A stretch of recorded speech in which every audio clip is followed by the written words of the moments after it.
So delighted that you can join us tonight here for this wonderful debate. We have some wonderful candidates on stage. I'm so glad that you decided, with all the things going on in your busy life, to join us tonight here, Building Black Political Power. I'm the host, Dr. Lamont Francis, Senior Pastor of the Delta Bay Church of Christ, as well as a member of Building Black Political Power, which is a newfound organization in Contra Costa County focused on meeting the needs of the African American residents. We are comprised of faith leaders, educational leaders, community citizens, people that are just interested in improving the lives of African Americans living here in Contra Costa County. Tonight, we're so glad that you can join us, as we have two wonderful candidates who would love to have your vote tonight, and they're going to do their best to earn that vote. They're here with us, and they're running for the sheriff of Contra Costa County. And so, without further ado, we're going to allow them to introduce themselves. And so that you know, tonight will be a civil debate. So if you're looking for a reality show, this is not Real Housewives of Atlanta. They'll change the channel. This is going to be a civil debate because we want you to hear from them. And to my right, we're going to start off with an introduction. Both candidates will have 2 minutes to go ahead and give their introduction of who they are, and then we'll get right into our debate. I'll start with candidate to my right, Mr. Benjamin Terrio. Thank you.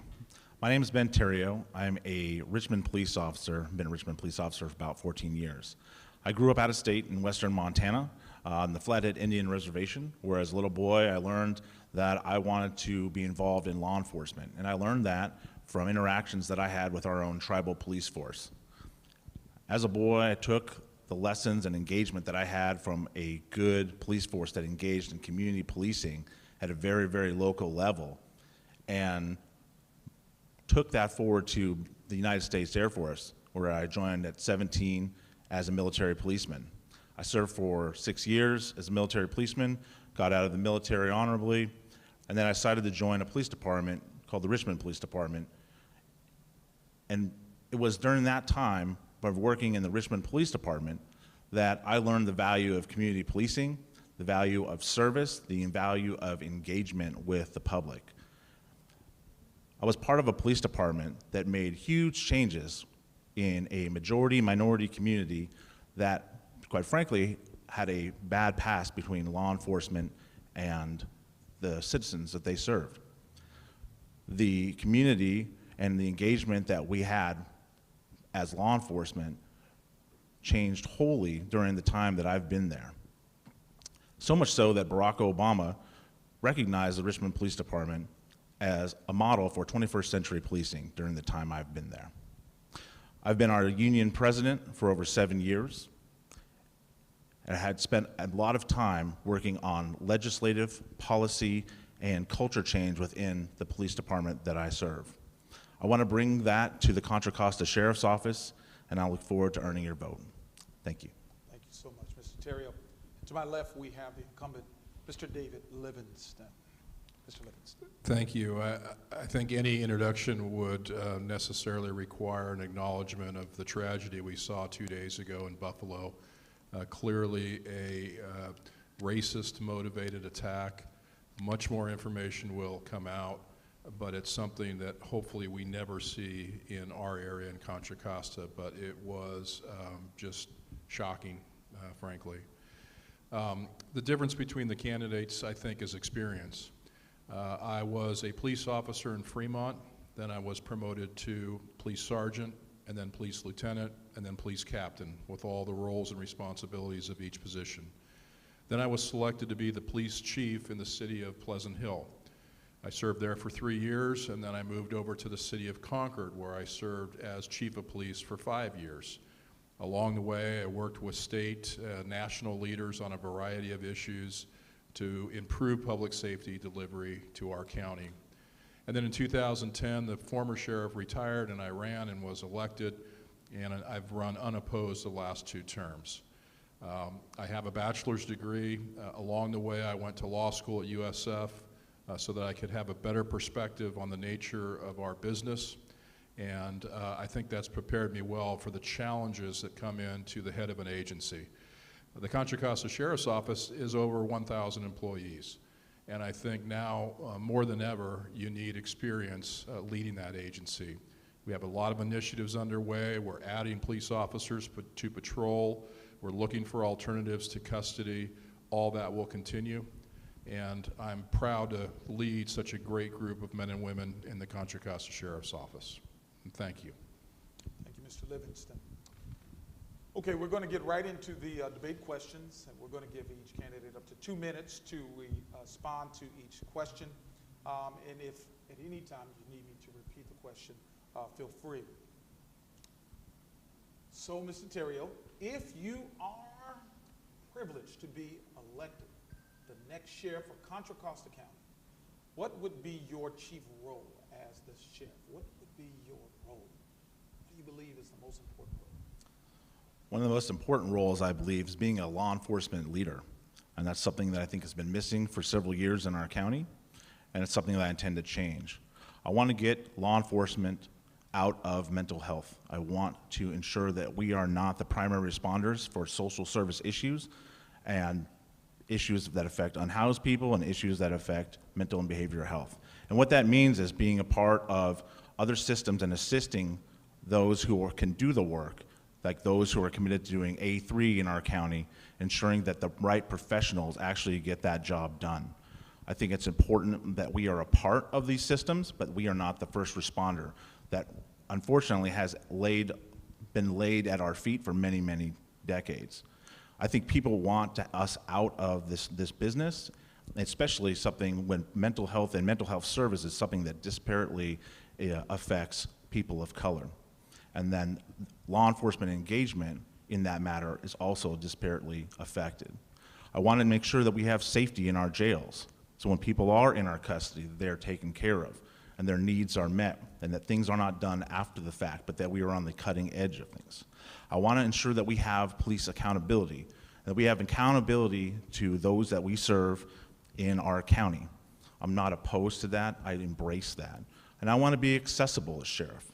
I want everyone in Contra Costa, no matter what community they are part of, where they're from, I want them to have a say in how their law enforcement is performed in the county, and I want them to have a seat at the table with me.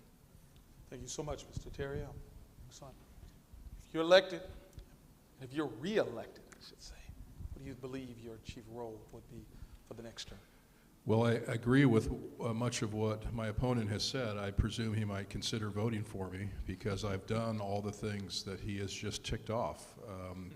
For example, we just added 30 new deputy sheriffs to patrol our streets.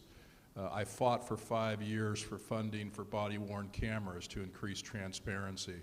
This year, under Measure X, the half-cent sales tax, we received those funds. And that's actually a project for an agency of our size that's over $1 million a year to operate body-worn cameras. So we want increased transparency. We want better patrol responses. And in custody, we are already expanding our custody alternative program, which is to say that if people are remanded into my custody by the courts, if they meet very tight criteria, we'll have them actually serve their sentence physically out of custody under monitoring, so that we can get them back to their families, get them back to their jobs, education, etc. So we've already, for many years, been taking a leadership role in addressing recidivism, in keeping our community safe, and that will continue under my leadership as sheriff. But it's also important that we work together well with the police chiefs. And we have a very collegial group of chiefs. The district attorney and I meet with them monthly. We talk about issues, concerns, all with the singular goal of working together to impact crime trends, whether it's out in Discovery Bay or whether it's out in North Richmond. So all of that will continue under my leadership, and we're full steam ahead on all the projects that we have now. All right. Because this is building black political power, we're going to touch that third rail called race. We're going to ask questions specifically because the target of this program is the African American subgroup. We know Contra Costa County is an ethnically diverse place, Mr. Terrio. What are you going to do if you are elected to hire more African Americans? Not just any African Americans, because we all know all skin folk and kinfolk, okay? But African Americans who are connected to the community and who are culturally responsive to other African Americans. What will you do? And what is your plan to hire and promote more African Americans within the department? Well, I'm going to start by saying that I'm a Native American man and I understand the value of diversity. I understand the value of equity. I grew up in a household where my father was a Native American man and my mom was white, and I understand many of these issues very, very well.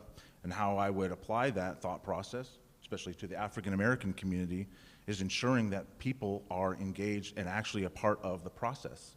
I would like to see people in the community, the African American community, be a part of the hiring process. You can fold people in community groups, community leaders. You can put them in play in a portion of the process and ensure that we are getting the right type of people who we want to police us in our communities. I think it's important that we reach out across our county to communities, whether it's here in Antioch, Richmond, or others, and ensure that we are actually trying on the ground here to reach people who actually live here in this county first, and who come from communities and attend churches, attend community groups, and actually have some buy-in in their community. I think it's easily attainable, and we just need to focus and make that happen. We can go out and look at other places, which is great, but I think we need to first start here in Contra Costa County. There are many people here, I think, who might have, especially in the African American community, might have an adversity to law enforcement. I understand that. But I think that's where we need to focus our efforts, and we need to make sure we focus our efforts, especially in communities out here like Antioch, where African American community has increased dramatically, and I think that's where we need to make a look at where we can make some hiring efforts. I think people want to take on this job and be a part of the change they would like to see. Thank you so much. Mr. Livingston, same question, and you can even speak to what you have done. So we're talking about what would you do to hire and promote more culturally responsive African Americans within the department? Yeah, I'm proud of our record because you're right, it's easy to talk about it, but what matters is what a leader actually does. Soon after I was elected sheriff, I promoted our first ever African American assistant sheriff, Donnie Gordon, if you knew Donnie. He served with distinction, and then he was quickly recruited away. He's a police chief with the California State education system. And then I promoted another African American assistant sheriff, John Loudon, who did his time, and then he retired and he works for the state police officer standards and training. And we're always looking for excellent candidates that can step up, that can educate us on salient issues around race, and they do that. And so we always have a pipeline of people ready to step up in leadership roles. But we also set the stage with training. For example, I brought in implicit bias training for the entire agency, and remember that's over 1,000 employees. And the first class to attend was myself and all my executive command staff, so that we would set the tone. We take this seriously, and every employee, sworn and civilian, will attend this class and will get something out of it. And I thought it was excellent training. And then obviously keeping a dialogue open with communities of color that may have an alternative view about law enforcement for, in some cases, very good reasons. We have to keep that dialogue open, because the vast majority of the time officers are out there handling calls, doing a very good job, respectfully, et cetera. And then lastly, transparency I think helps build that too. Transparency with body-worn cameras, our recruiting efforts we sent a whole team to historically black colleges and universities recently looking for that diversity.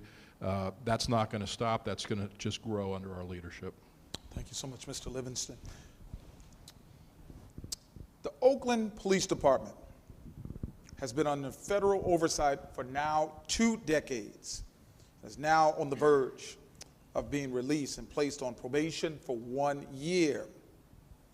What can you, Mr. Terrio, learn from this if you are elected as sheriff of Contra Costa County and specifically for African Americans and other people of color who are often the target of negative police attention. What can we learn from this? Mr. Terry. We can learn that we have to do better. And examples like Oakland clearly show that change in law enforcement is hard work, and we need to do a better job. It's just that simple. One of the last remaining issues, it's addressing the external and how we conduct business in the community, how we talk to people, how we apply procedural justice in the community, but also internally as well, and ensuring that not just having legitimacy externally, but legitimacy in the internal of an organization as well. One of the last remaining issues for the consent decree is discipline of black officers, and that it's a disparate treatment from within. Mm-hmm. So that says a lot, not just how are we treating citizens on the outside doing our job, but also internally, how are we treating our employees? Are we doing a good job? Are we being inclusive in all the things that we do? Internally as well, and actually providing equity on the inside. Because if you're not applying equity and a culture thereof on the inside, it's going to be impossible for us to apply that on the outside to the residents of the county. All right. Mr. Livingston, same question.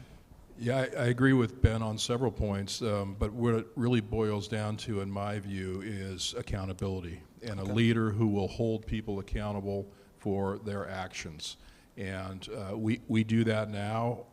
Unlike my opponent, I've been in positions where I've had to terminate employees and go through Skelly hearings and appeals processes. It's always very difficult, but when they violate policy, I take action, because we have an obligation to the entire community we serve that will act honorably and with respect to everyone in the community. So it starts in the front end with recruiting the right people, diverse people, training, and reinforcing that training, and then having an open dialogue with the communities that we serve. And I think we do that pretty well. The reality is that perceptions can oftentimes be changed when people see, for example, body-worn camera. They realize the situation that a particular deputy might have been in when they made that decision. So again, the transparency, I think, is very helpful in that regard. Bottom line, it's accountability.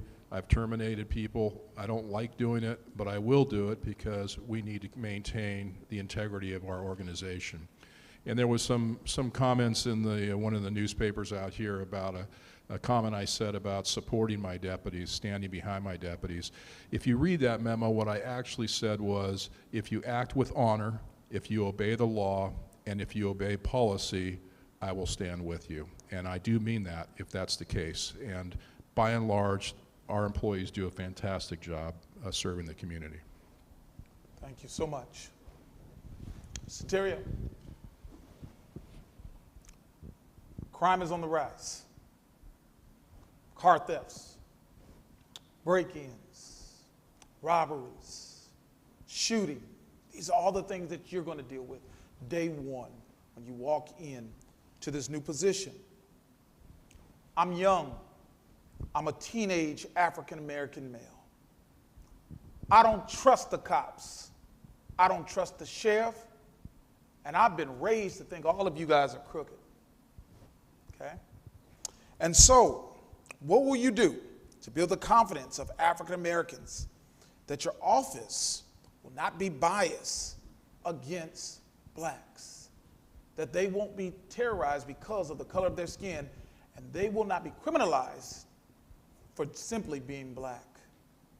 What will you do? It's a great question.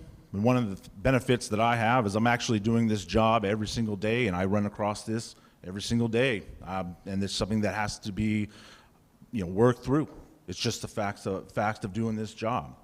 One of the things that we need to improve on is always communication. Many times things fail just because of communication. And what we need to instill in the sheriff's office from the top to the bottom is that we want to understand and we want to provide a level of communication and understanding in what we're doing. These things are troubling, and we have a job to do. But at the same time, it's how we do that job that matters. Again, one of the principles of procedural justice is actually explaining and talking to people, all right, you are being contacted, but you're not contacting people and being disrespectful, being professional, explaining to people what what we're doing and why we're doing it. And you have to have that from the top to the bottom of an agency so that people know that those are your priorities from the top to the bottom, and then they'll actually affect that on the street. And then if they don't, you hold them accountable. And then you also have to have community engagement. If you don't have the community engagement to go with it, then it's only going to be one-sided, because we can't solve that problem, and building trust takes time. It's not going to happen overnight. And it's something that has to be continually refreshed and refilled, because there are going to be steps back every time we might take a couple steps forward. And we need community leaders like yourself. We need community leaders in the African American community to help. And we need to make those reach outs and those types of understanding. So you're not just seeing us every few years, you're seeing us constantly on a continual basis. It's Contra Costa County. You're familiar with it. Since 2010, you're the person we look to. Safety is our number one priority. Your number one priority for the residents of this county. I'm African American, Mr. Livingston, and you know what? I don't trust cops. There's a culture in my family of not trusting the police. There's an anti-snitching code. We don't trust you. We don't trust the badge, because historically, okay, African Americans have been mistreated, unfortunately, by law enforcement. And so, given this history in this county, in this country, and we're talking about the relationship between African Americans and law enforcement, what would you do to restore or even build the confidence of African Americans that your office, when it investigates crimes against blacks, will not be biased? Thank you for the question. And I think the most important thing is for us to acknowledge why those feelings exist, and to look back over history and see where the breakdowns often were with public safety, law enforcement, and communities of color, particularly the African American community. Yes, sir. So once we acknowledge that and understand it, I think that sets the stage for making progress going forward. I do get complaints from time to time that someone thought they were pulled over for whatever reason. If we dig deeper into that incident, we may find that a person was described as a suspect in a crime. And so even if that happens where there's a contact with a deputy, it needs to be respectful. It needs to be transparent. And there needs to be a sharing of information with those that we're interacting with. Why, for example, we may have stopped you. What the call was, what the description was, so that perhaps over time people will understand. And now when you look at an agency like mine, the diversity is so high. We're over 25% Hispanic deputies, for example. They also have they're predisposed to address this. They've also suffered discrimination.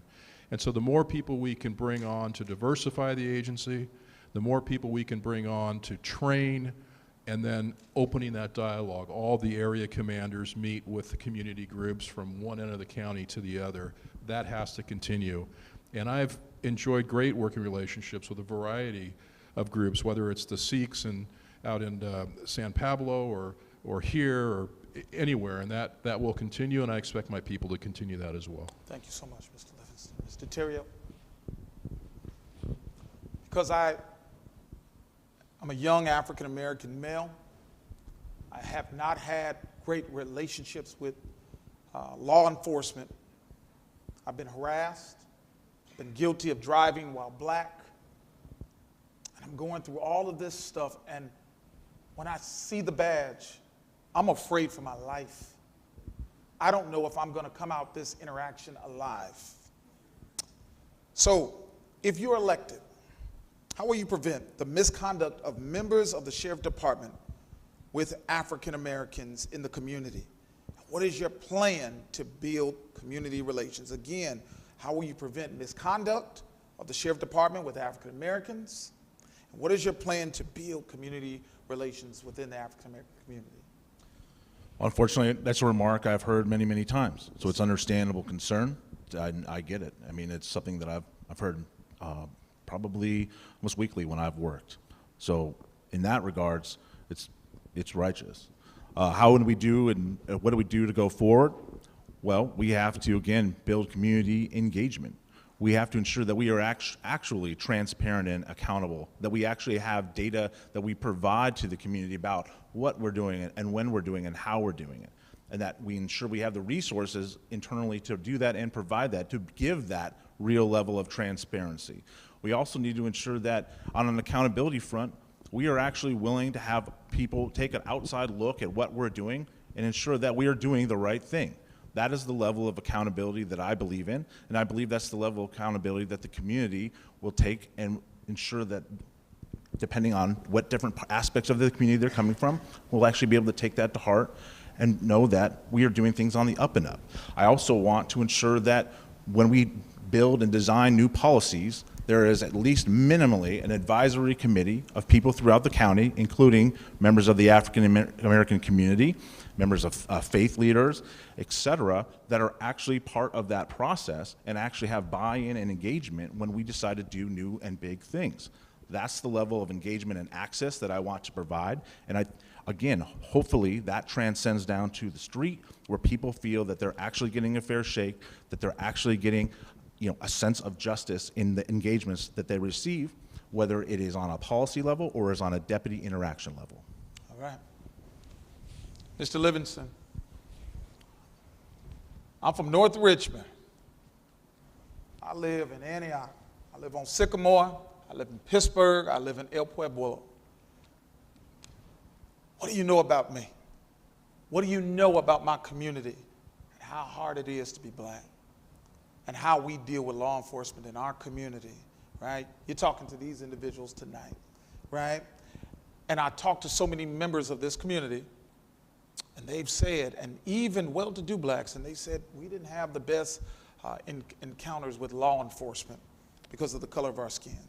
So how will you, again, prevent the misconduct, members of the Sheriff Department with African Americans, and what is your plan to build community relations and tell them, even though I'm not African American, I get it? Well, it does come down to engaging with the community directly. Yes, sir. And it is to say, we want to hear from you on a regular basis. Let's have community meetings. Let's hear what you're seeing in the community, what issues are out there that we might be missing. Although the Bay Area, the station commanders are expected to do that now. And then it gets back, of course, to diversity of the deputies that are responding to these calls, who have unique life experiences as well, and then the training, as we've already mentioned. But there has to be a understanding, as I said before, of why young people may feel this way. And there are undoubtedly racist police officers and deputy sheriffs, and my job is to purge them out of the agency if we find them. That's why we actually do recruiting, that we hire about 2 out of every 100 applicants in the sheriff's office, because there's so many criteria we use to try and get the very best officers. But we want to build communities because that benefits all of us. It reduces crime potentially, and it makes the entire community safer. But remember, I also run a jail, and there's a lot of issues around being overrepresented in the African Americans being overrepresented in the jail community. And one point I always make about that is that people are remanded into our custody, and we want to work with them, provide education, provide training, all the things we can do for programming before they're eventually released from custody. And so we're very aggressive about doing that, including custody alternative programs. But right now we have 172 people facing murder charges in our jails. And so it's my responsibility as sheriff to make sure that those people are safe, that staff is safe, until we resolve the case. But it is a very challenging county. There are a lot of issues from one end to the other. We have to keep the dialogue open. Thank you so much. Real quick, and we'll give, let's give 60 seconds. We're going to rapidly go, and if you can go through these things faster, we're going, we're rolling. Okay. Cops in schools. What is your take on cops in schools? My take is that it's a matter of local control. If the school district in Antioch and the people who are elected decide that they want cops in schools, great, I support that. If they do not, I support that as well. I think there are different ways and variations to go about it, and I think those should be highlighted. It doesn't have to necessarily be a standard, square police response for a lot of things. I think there's can be a softer approach, and there should be, especially in dealing with juveniles and juvenile minds, that everything is very different when it comes to young folk. And in law enforcement, we need to ensure that we recognize that. So that's the spirit in which I believe. Excellent. Carson Schools, Mr. Livingston. I do agree. It's a local control issue. And if a school welcomes in police officers, then we want to be ready to serve them. If a school decides they don't want peace officers for whatever history or issues, that's fine. But more importantly, there's usually a common ground. Maybe we can find a role for that police officer to be less of an enforcement person, more of a counselor, more of someone who can help identify early trends. We see, obviously, sometimes there's violence in schools. I think it's a very valuable program, but it's not the right fit for everybody. All right. Mayor Lamar Thorpe, when he ran a few years ago, he ran on the platform of 8 Can't Wait. I don't know if you're familiar with that. That's a reform to policing. Okay. What is your stance on 8 Can't Wait? I'm very familiar with 8 Can't Wait. I think there are things that are valuable in 8 Can't Wait. I think some things that are mentioned or talked about, not necessarily with the full sight picture of full facts, but I think the premise and a lot of what's the context of things that are talked about are important and they need to be addressed. Clearly, it is something that is important because it has risen to that level, but it does need to be taken with a grain of salt because not everything that 8 Can't Wait has at least proposed is necessarily based in full conversation and understanding in its impact to law enforcement. Thank you so much. 8 Can't Wait. Same. There's some good components of 8 Can't Wait that we can implement and actually have implemented. Look at RIPA data, for example, now statewide. That's a collection of data where any time a police officer makes a stop, they have to record the sex of the individual, the reason for the stop, the result of the stop, those kinds of things. So changes rather than an 8 Can't Wait or any of the other shortcuts. I think it's more about deciding what the community wants as far as service delivery and then delivering that service. Okay. Mr. Livingston mentioned that there are racists on the force. And if you are elected in his position, you're going to have to deal with those racists. Now, we do know racism is prejudice plus power.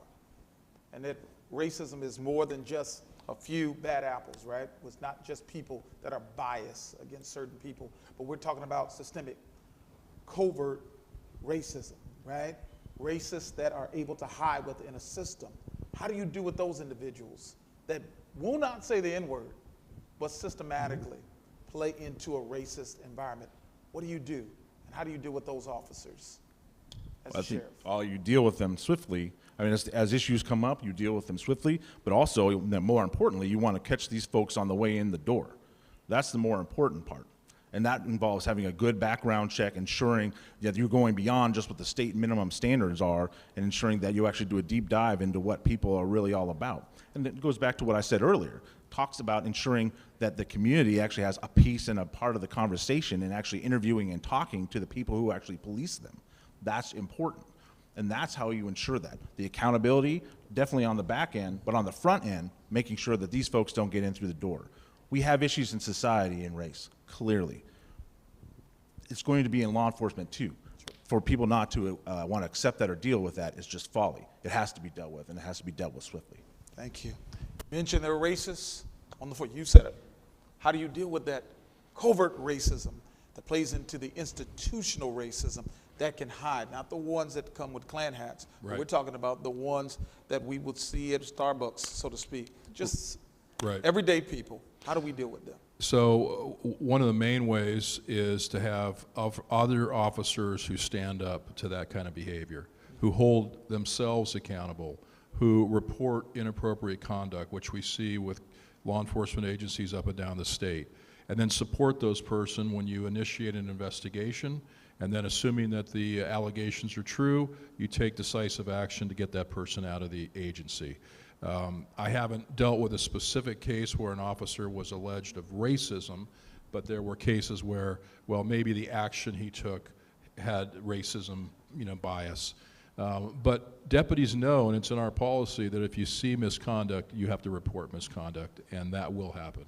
All right, thank you so much. That is all the questions that we have at this time. We are so thankful that you were able to join us tonight for this debate. We're going to close at this time. We're going to have, each candidate is going to have 2 minutes for closing remarks. And they're going to look right into the camera and they're going to ask you for their vote. We want you to listen to them. We want you to heed the words that they say. But not only that, look at their actions. So we're going to start with the challenger, Mr. Terrio, and you're going to have 2 minutes to give your closing statement to the African-American audience who's listening. Thank you. I actually waited to bring up Buffalo at the end of the closing, and the reason why is this. Clearly, as you can tell, we in society still have a problem with race and equity, and we need to work on that. And there is no difference with that in law enforcement, and we have a job to do and to fix that. And we have a long way to go. I'll be blunt, but we will get there. One of the things that we can do is ensure that we have good engagement in the community and that people actually are invested in their law enforcement and what it is that they want to see. That is the type of leadership that I want to bring. I want to be on the cutting edge of law enforcement and make Contra Costa the premier law enforcement agency in the state of California. We can do that. We should not be on the back end. We should not be doing things that agencies have been doing years, almost 10 years ago. Body cameras that in Richmond we had in 2015, now the sheriff's office has them now. Being part of mental health evaluation teams, the sheriff's office had them now. Antioch and Richmond had them almost 7 years ago as well. We need to be on the cutting edge of technology, cutting edge of data, transparency, accountability. We need to be in 2022 on the modern edge, and that's the type of leadership that I'm about. That is what I want to bring to the sheriff's office, the professional level of law enforcement that everyone in this community, in Antioch, across the county deserves. That's the level that we need. That's the level that people have been demanding for several years, and that is what you will get if I'm elected sheriff. That is what I want to do for you. I want to be a community sheriff. I want to be accessible to everybody. Thank you. Thank you. 2 minutes, Mr. Livingston. Thank you, and thank you for having us tonight. I've enjoyed the conversation. There are a number of changes and initiatives underway in the office of the sheriff. But for my opponent to say, well, you didn't have body cams soon enough, just shows how he doesn't understand how county governments work, particularly funding. Because I fought for body cameras for 5 years, finally was successful with Measure X funding, over $1 million a year for the 800 deputy sheriffs that I have, where our agency is 6 times larger than my opponent's. And I also think experience is critically important, especially now that you have leaders who have connections with all the elected officials in the county, who work closely with police chiefs and community groups to provide outstanding police services. My opponent hasn't even been promoted to sergeant. That's the first line promotion. So it seems odd that he would want to be the sheriff of a $300 million operation with over 1,000 employees. We are doing a good job in the sheriff's office. I'm very proud of the men and women who serve. If someone does something inappropriate or out of policy, they are removed from the agency. They don't make the headlines, but that's what happens when it's necessary. Going forward, we want to continue to build strong relationships with every part of the county that we serve. Byron, Discovery Bay, here, all the way out to North Richmond. It's a large county with a lot of different challenging demands. I think I'm the person to do that. I have the experience, I have the relationships, and I think that we need an experienced leader, especially during these times. So I would ask for your vote on June 7th, and thank you. Thank you so much.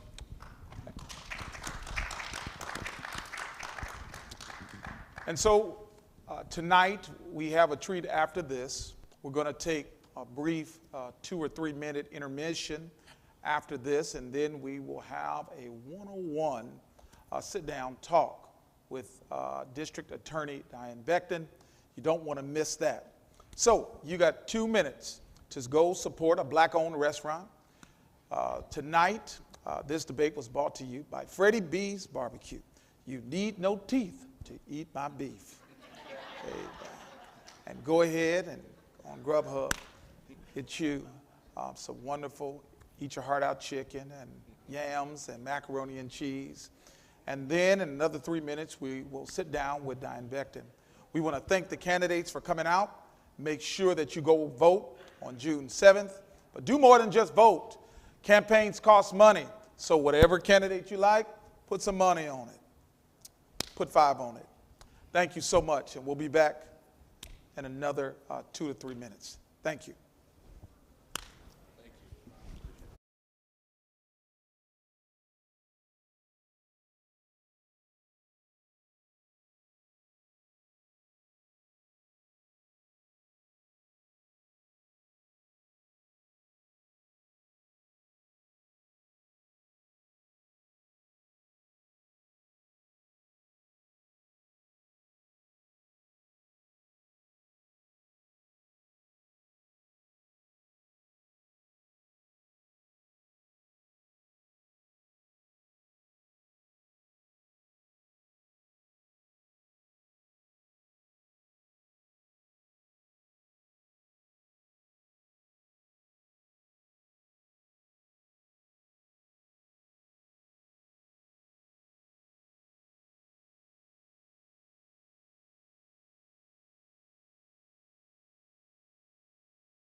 All right, and we are back.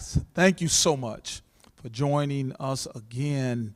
And just as promised, we have a treat for you tonight. This is Building Black Political Power, B2P2, a newly formed organization that is dedicated to building political power for African Americans in Contra Costa County. We are so thankful that you have decided to join us tonight. And as promised, we have a wonderful treat for you. She is no stranger. She is a freedom fighter, Queen Mother. Ms. Diana Becton is a former trial judge and is currently the first female African American to be elected district attorney in the history of Contra Costa County in the state of California. And we are so happy that she is joining us tonight. And just for the next few moments, you're going to get insight into the person behind the position so that you can see her struggles, you can learn more about her resilience, and she's going to convince you why you should re-elect her for District Attorney of Contra Costa County in the state of California. So welcome, Ms. Becton. How you doing? All right. Thank you. All right, are we on? Thank you so much for having me here and for hosting this forum and giving me an opportunity to share with you and the community and those who are joining us virtually. So glad to be here. Thank you. Thank you. All right. Yeah, we know how to share. So we have to get another mic down here. All right, thank you so much.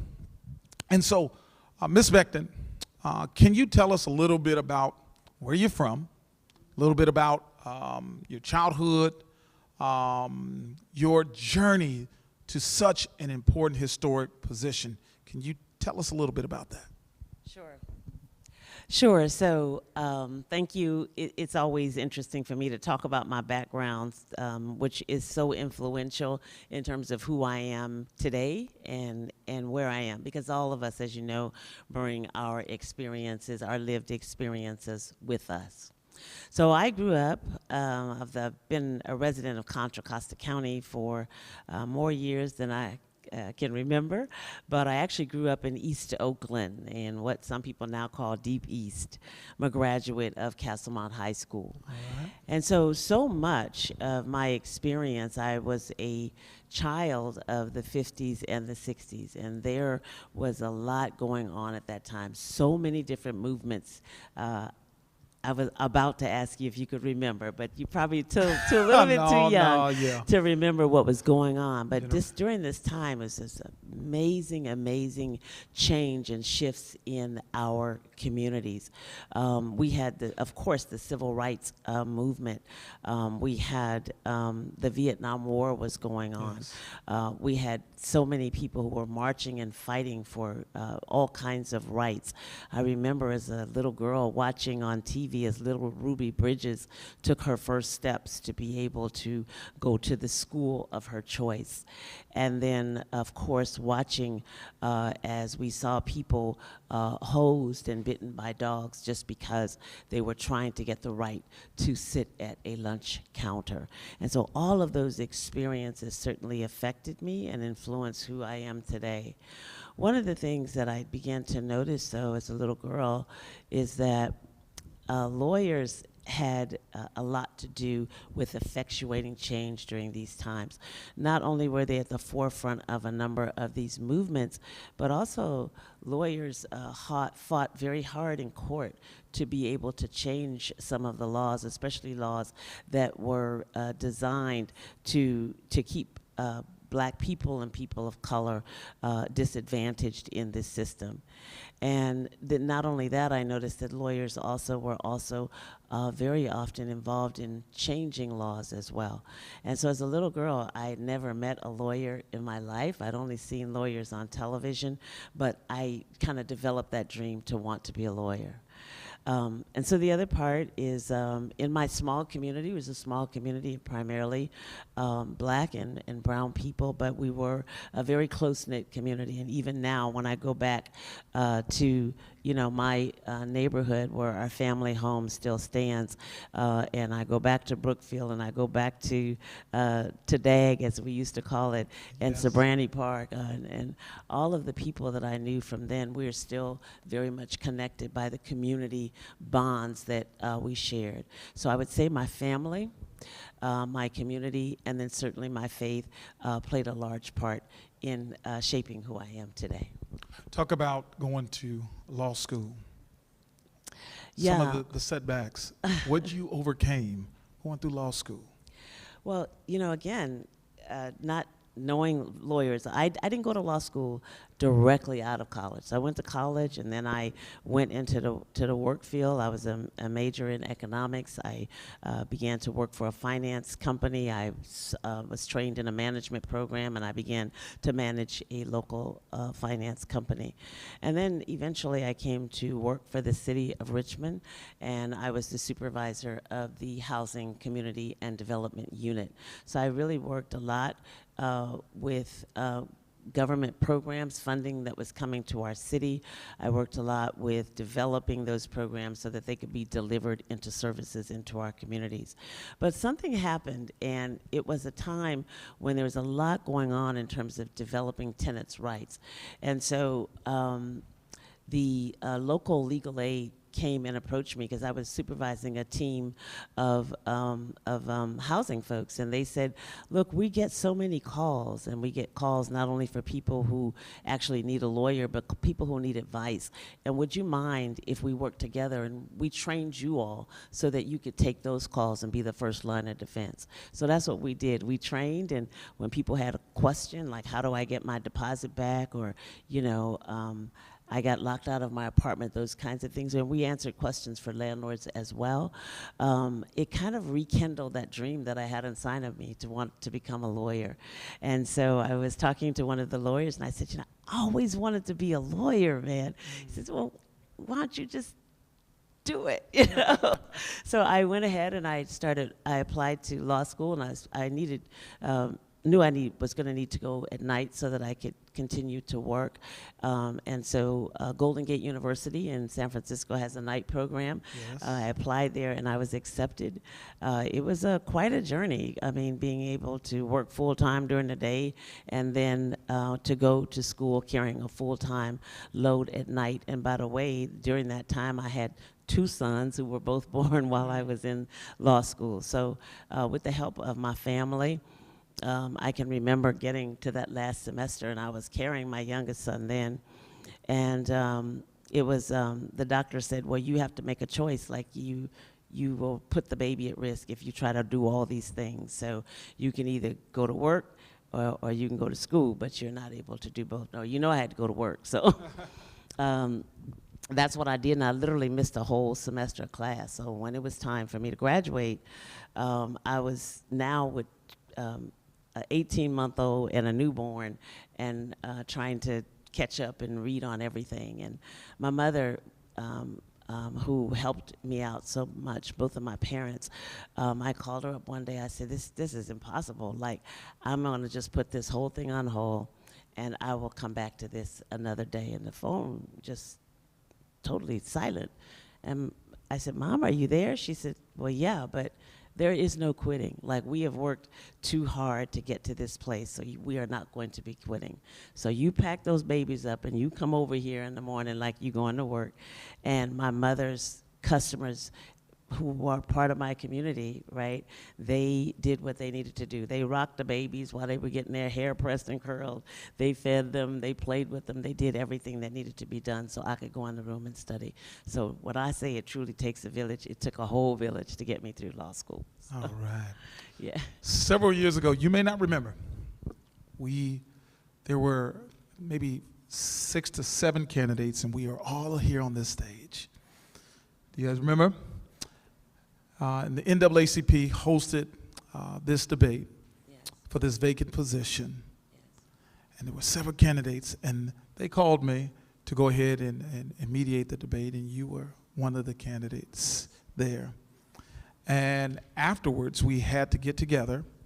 There were members of the NAACP, and we had to decide who we are going to endorse. And we chose you. We chose you because we saw that there was definitely an anointing on your life, and we knew that God had his hand on your candidacy. So now you become the first African-American female district attorney in Contra Costa County. Talk about some of the challenges you have faced since taking on this historic position. Well, yeah, it has been not only a pleasure to serve, but in some ways as well a challenge to serve. You might recall that at the time that I was first selected by the Board of Supervisors, there was a full-fledged race already going on for district attorney, and 3 people in the race. One of those persons who actually worked in the district attorney's office and still does. And so the whole office really was pretty much lined up behind that candidate for the position. And so it was challenging because when I was appointed by the Board of Supervisors, the office was like, how did she get here? So, you know, it was not a welcoming experience for me at that time. And, but it has really been interesting to be able to lead and effectuate change in that environment. You know, I work in an office where you don't have an opportunity to really change the dynamics. All of the lawyers are unionized, and so you really have to work with the people that are there. And so when I share with you the accomplishments that we've been able to make, it is really within that context to understand that so many people did not welcome me there, but at the same time I've been able to work with them and to bring about change for Contra Costa County as it relates to the criminal justice system. Thank you so much. All right, so before we hop into a few questions for Ms. Becton, we want to just note that we did invite her opponents to come out on this debate stage. And for whatever reason, they were not able to make it, and therefore we had to kind of change the format tonight. But you're going to still hear some of the same questions we would have asked all of the candidates, and we want you to pay attention and really heed her answers. And if you're watching online, feel free to ask questions online and stuff like that. If we can, we will email her department if you have any questions for Mrs. Becton online. So, Mrs. Becton, it's been brought to the attention of many African Americans that there is a high African American student expulsion rate at one of our local school districts. This expulsion rate has been associated with budget misappropriations and administrative salary increases. It is our understanding that you were going to look into this. What is your plan, if reelected as district attorney, to reestablish trust with African American families and constituents that you will investigate this? Mm-hmm. Actually, I wouldn't say it's an investigation, but it is being proactive and working along with our communities and with our school districts.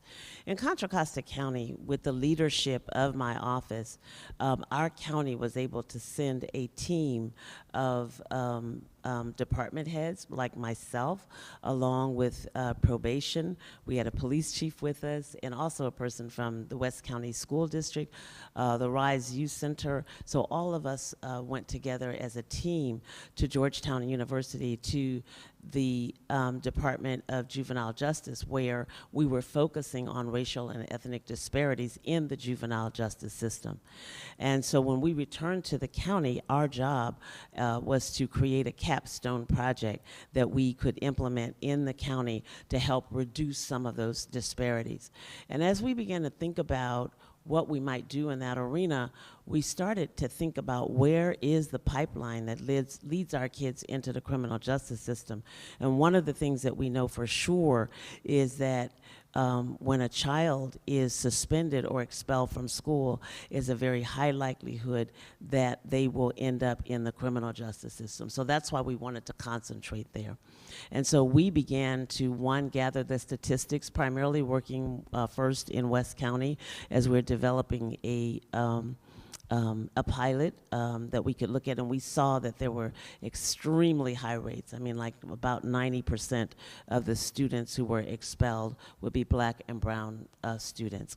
And so we also realized that in looking at the criteria that would be used to expel a child, that was very discretionary and very subjective. And so that's what we've done, is we're starting to work with the schools to help them to begin to use more of a restorative justice lens in their approach to school discipline, and also to have a more standardized approach. So it's not up to how a particular person, teacher, or whoever might feel, but have some standardized criteria that they can use. And the goal would be to help to reduce the disparities with respect to those suspensions. Excellent, excellent, excellent. Well, you know I'm a vice principal at school, so, and I suspend some kids today. Yeah. But I love the approach of a restorative model. I love that approach. I think that is excellent. Thank you so much. So, next question. Some studies show that racial disparities in drug law enforcement, despite the fact that white people and African Americans use and sell drugs at the same rate. What would you do to minimize these disparities? Mm-hmm. So with blacks and whites both using drugs, and some studies say at the same rate, we see African Americans are punished more harshly. What will you do to minimize these disparities? Sure, thank you for that question. So one of the things that we do have to do is we have to look at the whole system, right? Because we do have to begin to ask the question of why is it that the cases that come into my office from law enforcement are going to have a higher rate or higher percentage of people of color. And so we do have to work with our communities, and we have to work with law enforcement to be able to address those policing issues in our community so that we can begin to understand the dynamics. But the other thing that we're doing is I am an office that is working with what's called the Vera Institute. It's a nonprofit that is an exclusive, though, because they have actually chosen our office out of all of the offices in the country. There's about 7 to 9 offices they're working with to be able to help us take a dive into our data and to use and to see where these disparities show up. And certainly in our drug cases, we are going to be seeing a high rate of disparities. And it doesn't stop there, though.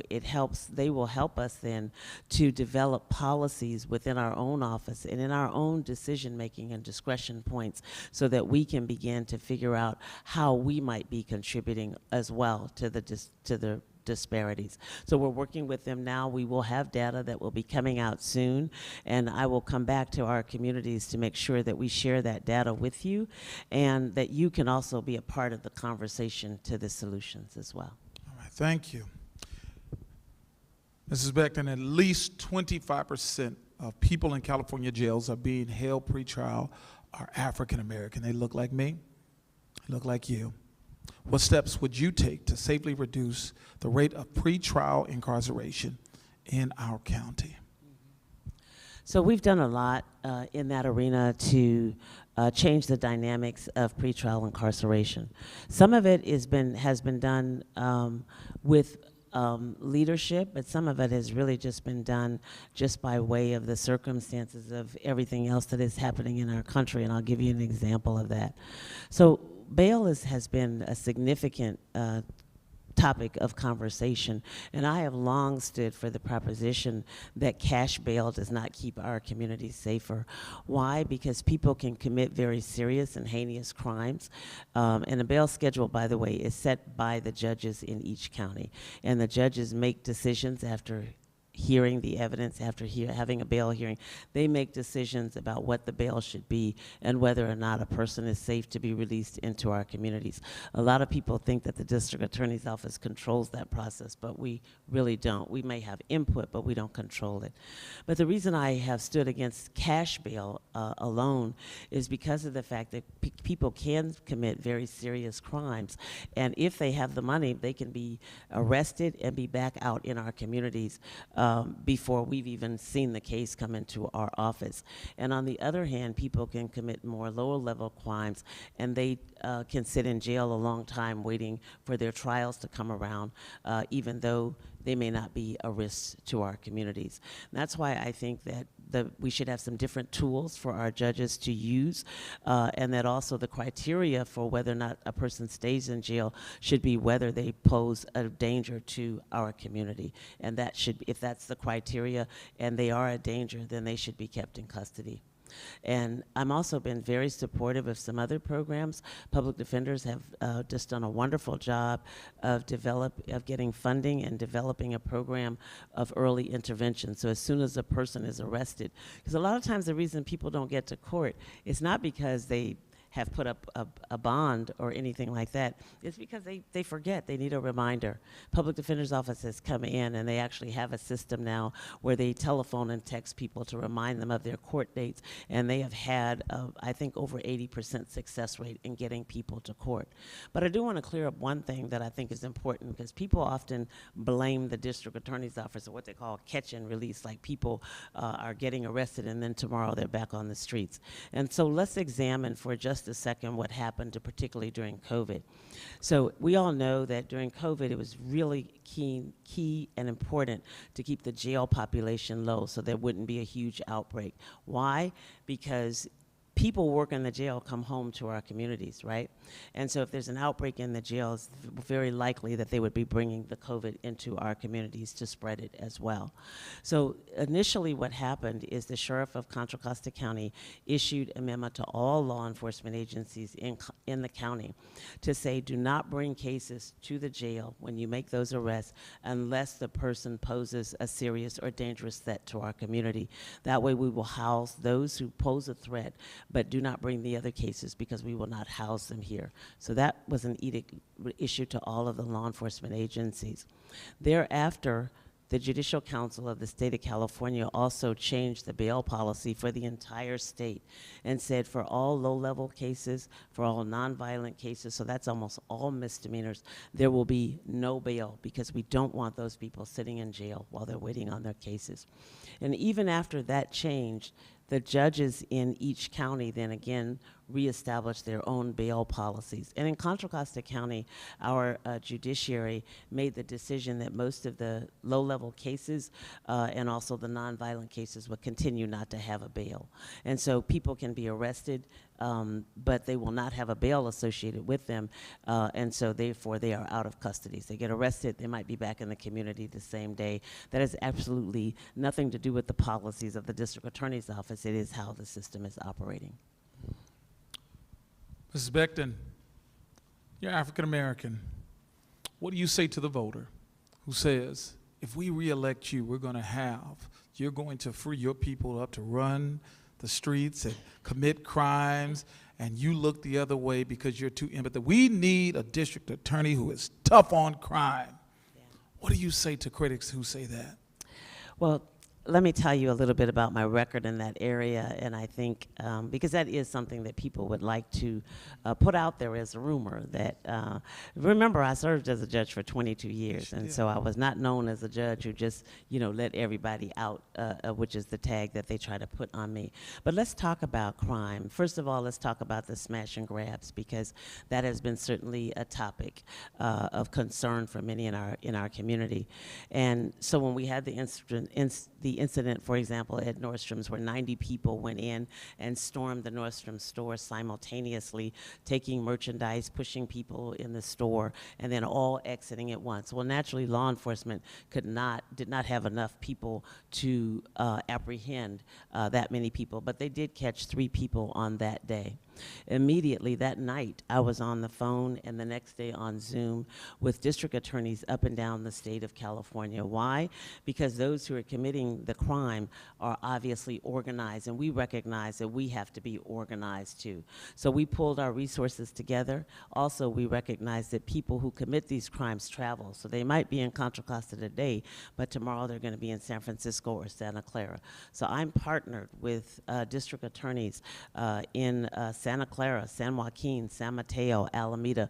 We're all talking and sharing resources, not only among our offices, but we're also working with state and federal and local law enforcement agencies to share intelligence and information so that we can not only help to apprehend, but also to rigorously prosecute. And by the way, every single person that was apprehended by law enforcement and brought into my office was charged with a very serious felony crime, including organized retail theft, including felony robberies. And so we have prosecuted those cases with rigor, and they are now making their way through the criminal justice system. I co-lead the FBI Safe Streets Task Force here in Contra Costa County. This is a agency that many of our police departments also help us to staff up as well. But what's important about it is that this is an agency that concentrates, along with my office, to combat crime in our community that is committed by those who are committing violence, using guns, and also gangs. And so this is a very concentrated effort on those who are committing those crimes in our community. I have established a human trafficking unit under my leadership to make sure that those who are exploiting people, either for labor or for sex, that we can use not only a proactive approach, working in our communities and with our communities to prevent, to educate, to bring awareness, but also proactively to have enforcement actions and also to prosecute. And so we have been very proactive in terms of working with law enforcement to make sure that those who commit the crimes in our community, especially the serious crimes, when they are apprehended by law enforcement and brought into our office, that there is a swift and rigorous prosecution. Right. So you mentioned and you talked about eloquently how you dealt with the result of crime. But you've also dealt with, and some of the first questions dealt with how you deal with the root of the crime, right? The reason why these acts of theft take place, right? The reason why there's gun violence, right? There's always a root, right? We're talking about joblessness. We're talking about lack of quality education, healthcare. All these things are causes, and then obviously the result in many cases are these crimes. So can you talk about how you continue to deal with the root causes of these criminal activities?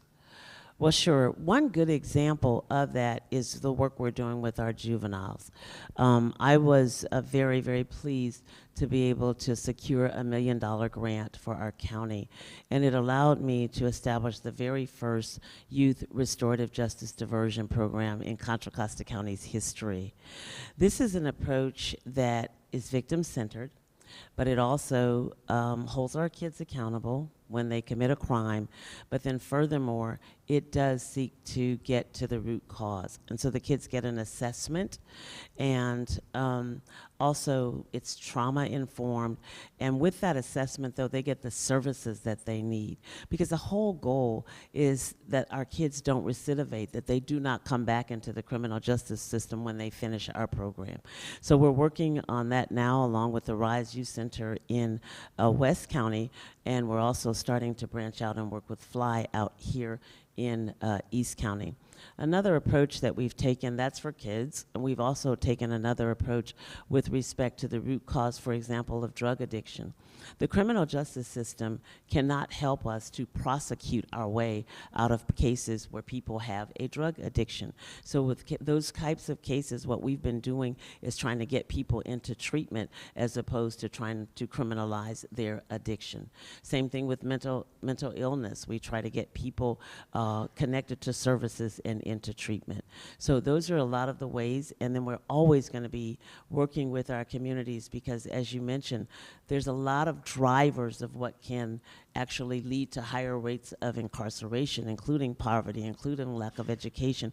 But all of these things are part of having a safe community. So that's why it's really important for me to work with the leadership in each of the communities to address the whole picture of what community safety looks like. All right, excellent. Finally, as district attorney, how would you handle excessive or fatal force on the force by African Americans by the local police department? So how would you handle an unruly cop who use rough or fatal force on African Americans? How would you handle that? Yeah, this is a great question, and I don't have to talk about how I would handle it. I can tell you about how I am handling it. Okay, so, and I'm not saying that in a flippant way because it is a very serious responsibility, but in Contra Costa County we have what's called a protocol, and I have in my office I supervise, by the way, a staff of 226 in the district attorney's office, and a part of that staff is a law enforcement officer. So I have a team of sworn peace officers.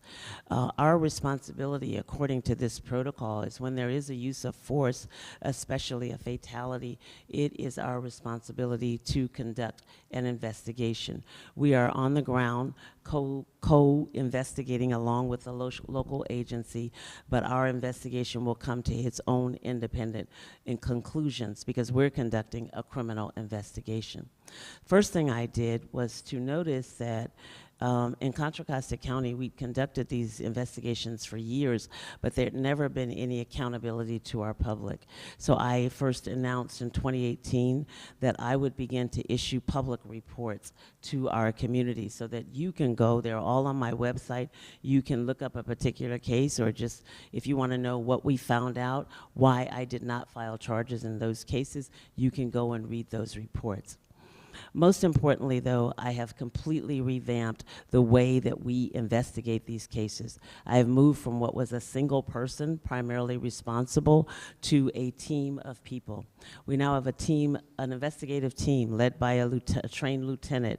It's on call 24/7. So whenever there's an incident, we have a team of investigators that respond to the scene. I also have now a team of attorneys who rotate. They're also on call, and they respond to the scene. They are to be the eyes and the ears, because they have to make a recommendation to me. And when we have, and our responsibility here is to conduct a thorough investigation, a transparent and a fair investigation. And if we conclude that there was misconduct, then we will file those cases. Case in point would be the case in Danville, where we had a mentally ill man. We had a member of the sheriff's department step in front of his car and fire 9 times into that car, killing him. And after we investigated that case, we filed the charges. A jury from this county found guilt. A judge also determined that this officer was a danger to the community and sentenced him to prison. I've taken a lot of heat for that, and it is one of the reasons why so many of the law enforcement unions are pouring money into my opponent's campaign, because of the fact that I have taken a stance that I will do a thorough investigation, and when appropriate, I will file charges. And by the way, my opponent is on the record saying that that case I just talked about would not have been charged if she were investigating it. So on that topic, and all the people that you manage and supervise, how do you build capacity within the people that you oversee in regards to cultural responsive practices? Sure. Well, the first thing I think is important is that the way, before I just get to some of the changes that we made, is the way that we have been going about trying to make sure that the district attorney's office can begin to reflect the rich diversity of the community that we serve. So when I came into the office, I would say it was about 82% white and primarily male. And we've been very intentional about our recruiting, so that we are trying to recruit attorneys from diverse backgrounds into the district attorney's office. When we were 55% male, now we're 55% female, and we are now recruiting more diverse attorneys as well, so that we're beginning to change those dynamics and reflect the rich diversity. But we've also brought in training. Our office had never had training, believe it or not, on something that everybody gets trained in, and that's implicit bias, to make sure that our attorneys and our investigators understand what implicit bias is and how it can show up in our work, and how to channel that so that we don't have a disparate impact on our communities. We have also brought in immigration training. I completely revamped our immigration policy. We brought in specialists to train our attorneys because, and where does this show up? It shows up in our plea bargaining of cases, which is about 90% of the cases that get filed are going to resolve through plea bargaining. And the Supreme Court and the laws on the books in our country and in our state require us to take into account the harsh consequence of deportation when we are plea bargaining cases. And so we've trained our attorneys on that and how they can appropriately plea bargain cases so that two people won't be treated so differently. An example of that would be two people go into Target and they both steal $500. One person could end up getting diversion or some other alternative, but the other person who gets charged with theft would actually suffer the harsh consequence of having to be taken away from their families and deported from the country.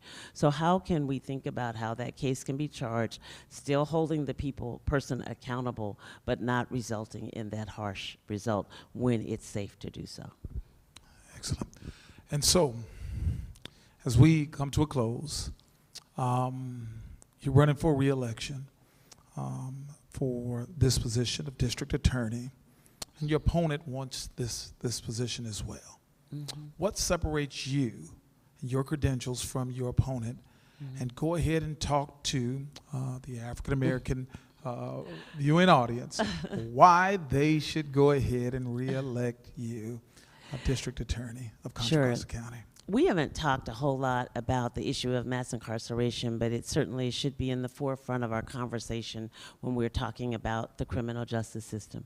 And so in this country, we have become the most over-incarcerated country in the world. We have 5% of the world's population and 25% of the world's prisoners.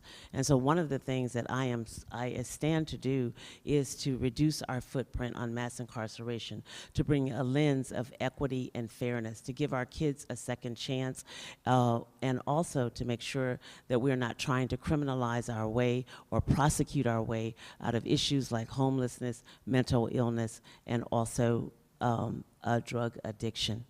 This is really a race that is about the old failed policies of the past that uses a singular lens of incarceration to solve every problem in our county, as opposed to a comprehensive approach to and a new approach to what community safety looks like. It is an approach that takes into account the voices of the people that we serve. I am in this community all the time. I don't have to get introduced to the people because I am the people and the people know who I am. And I represent a different way. I represent reform. I represent equity and fairness in the system and community safety for everyone and not just for a few. I also stand squarely and clearly indicating that I will not take money from law enforcement unions. Why is that? Because when we have to work closely with law enforcement every single day. That is how we prosecute cases. It's how we keep our communities safe. It's how we bring justice to victims of crime. But at the same time, as you've heard me say, when there is misconduct, when there is abuse, I also have to investigate those same officers to determine whether criminal charges should be filed. And when I file those charges, it is often the union that is paying for the defense of that officer. And so when you're accepting law enforcement money, especially in the thousands and thousands of dollars like my opponent is doing, it makes it very difficult because these unions are trying to buy justice, and I am not for sale. I will treat everyone in our community fairly and with transparency and accountability, and it won't matter who you are. It will matter whether or not you have abused your power as to whether or not you will be charged. I am the candidate for the people. All right. I think we need to take up a collection after this. We need to take up a collection. Get the deacons, get those baskets out. When you run for president, can I be your running mate? No, thank you so much. We thoroughly enjoyed this interview, and this is just a reintroduction of who you are to the viewing public. I know you are still a newlywed. Would you like to say hello to Pastor, your husband, and the children? Would you like to say hello? Thank you. No, thanks. I would say hello to everyone who's joining us virtually. Thank you for taking the time to listen and hear about why it is so important to keep me in this position. And by the way, I am so endorsed. My endorsements are impressive, and I have to be able to tell you all of our congressmen, DeSaulnier, Swalwell, Thompson, and McNerney all support my candidacy. All of our state leaders, Fiona Ma, Betty Yee, Malia Cohen, all support me. Nancy Skinner, Rebecca Bauer-Cahan, most of our Board of Supervisors.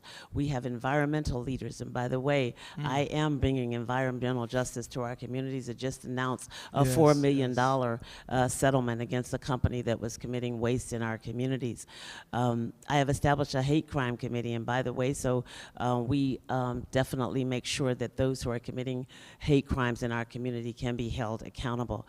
I am endorsed by transportation leaders, by environmental leaders, by educational leaders, and by so many people like you in the community. Again, I am the people's candidate, and I sure hope that I earn your support for another 4 years. Thank you so much. We thank you so much for tuning in tonight, and we hope and pray that you got something that's going to inform you when you get to the ballot booth on June 7th. In the audience, we have Mayor Thorpe. Mayor Thorpe, thank you so much for joining us. He's going to be next right here in this chair. Hopefully we can get Mayor Thorpe, the mayor of Antioch, California. Thank you guys so much for joining us. And so on behalf of Building Black Political Power, we thank you so much for joining us the last few hours. We hope and pray that this time is not wasted and that you were informed about the issues. We want you to pray before you go into the ballot booth. We want you to go ahead and not only do that, but if you heard something tonight that you like, you heard something that you want to support, not only vote for them, but go ahead and put some money behind their campaigns. Those billboards cost, don't they? Signs cost, T-shirts cost. All these things have costs. So go ahead. Put 5 on it. Start with 5 at least, if you got 5 on it, and then go from there. But when I say 5, at least 500. For those who have a little extra money, go ahead and put at least $500 to support the candidates who are out there doing everything to fight for you and equity for our community and our children. So I leave you in the words of Dr. Martin Luther King as I travel along. If I can help somebody with a word or a song, if I can show someone he's living wrong, then my living will not be in vain. If I can do my duty as a Christian, if I can bring salvation to a world once wrought, if I can spread the message as the Master taught, then my living will not be in vain. And so we leave you in the words of Fred Hampton. We say peace to those who are willing to fight for it. So for the next time, on behalf of Building Black Political Power, this has been Dr. Francis, Dr. Lamont Francis. We say peace, love, and soul. We'll see you next time. Thank you so much.